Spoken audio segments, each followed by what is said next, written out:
level. But for things like finance or monetary issues, tend to be more at a general regional level, like Asian, at the Asian level. ASEAN actively explored the possibility to create sort of an ASEAN bond market, and sort of rejected that in favor of looking at an Asian bond market and looking at that in the context of the ASEAN +3. Okay. But second question is, to ask, do economic issues dominate these decisions? And the answer is certainly not. But my thesis would be that a lot of the emerging strategic issues are favoring cooperation, and that they could actually carry the day at the regional level. So it's never going to be decided just by the private sector needing to reduce transaction costs associated with global production networks. There are obviously going to be political and strategic things to consider. And I think that you're actually seeing trends that are favorable also in this regard. Okay, so let's talk about a few of them. There are many of these, but first there's the issue of China. China's rise may be peaceful, but it's full of uncertainties, and recent events have actually caused doubts. We've got the example of rising military expenditures in China, which seems to be a large buildup.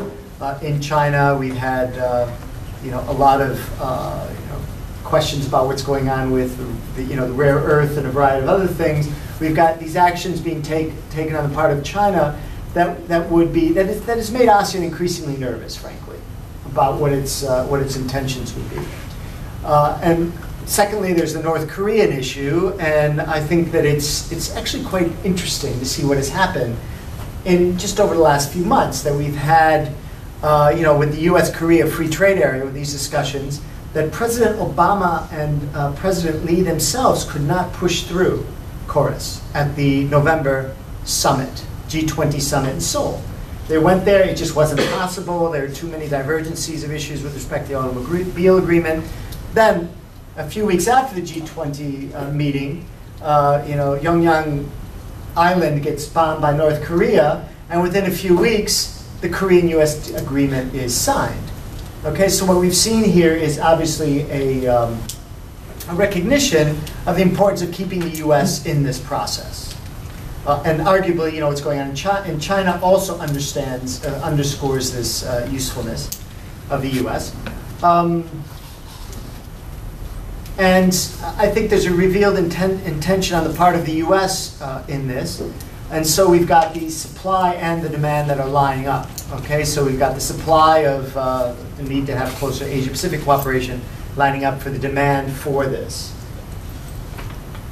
Which brings me to this topic of the Trans-Pacific Partnership, which could be the first expression of this new configuration, and was cited as one of the approaches to achieving closer cooperation within the context of APEC at the November Yokohama meetings, Yokohama APEC Summit. And Peter will talk more about this, but I'd like to underscore this is a very serious undertaking. It's obviously fraught with many complications, as any such accords would be.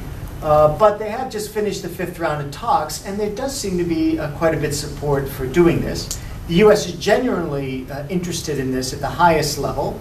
We'll all recall that President, I almost said Professor Obama, it's like Sarah Palin, that President Obama has committed the United States to doubling exports within 5 years, and this doesn't just happen magically. There's a big agenda for this to try to push it through, and it could very well be that he's going to find actually some allies with the new Congress.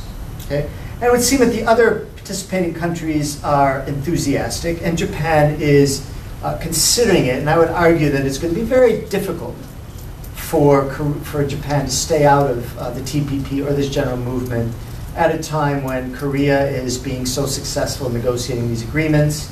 You've got the Korean-EU agreement that's been signed and is going through. You've got now Chorus and these things, and I think it's just not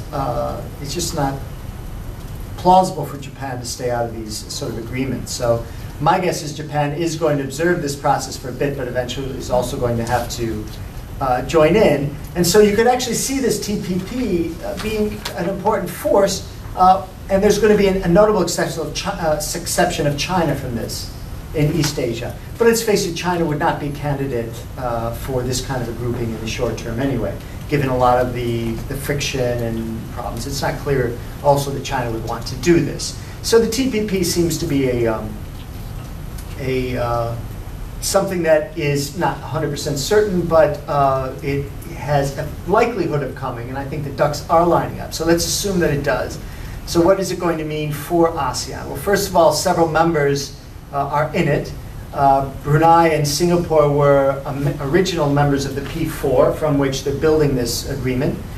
Vietnam and Malaysia are also in the negotiations, and most likely others will join once this thing is off the ground, or at least have an interest in joining. The TPP would make possible unlikely bilaterals. In other words, you could never see a Philippine-U.S. FTA. Some work I did actually with Seiji sort of showed that of these free trade areas the U.S. could do in ASEAN, one of the biggest winners would be the Philippines if it did a bilateral. But politically, it's just out of the question.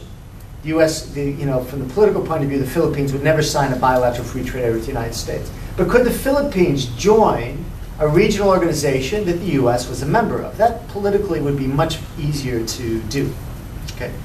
The TPP is an open and modern arrangement and will require best practice measures that will be useful in implementing policy change in ASEAN, including the ASEAN Economic Community.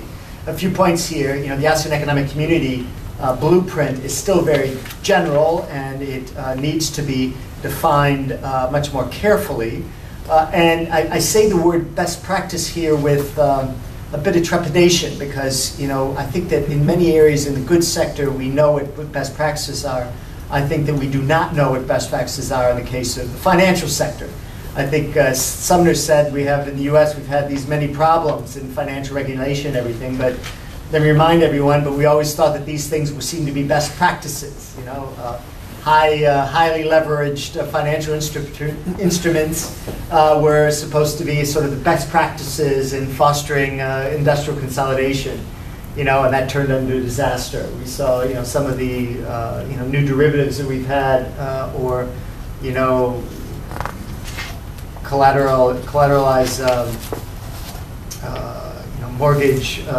mortgage instruments and these sort of things. Thinking of these things the best practice they were. But I think in the goods and services sector we have, and the other services sector, we've got quite a bit of that. And I think that the TPP, you're going to see a lot of this included. And given the political, strategic, and economic imperatives to deepen cooperation in ASEAN, the implementation of the AEC will become critical to ASEAN's role in the world and its future as an organization. I've also argued this would be necessary for ASEAN to have a customs union, but that's probably a discussion for another day.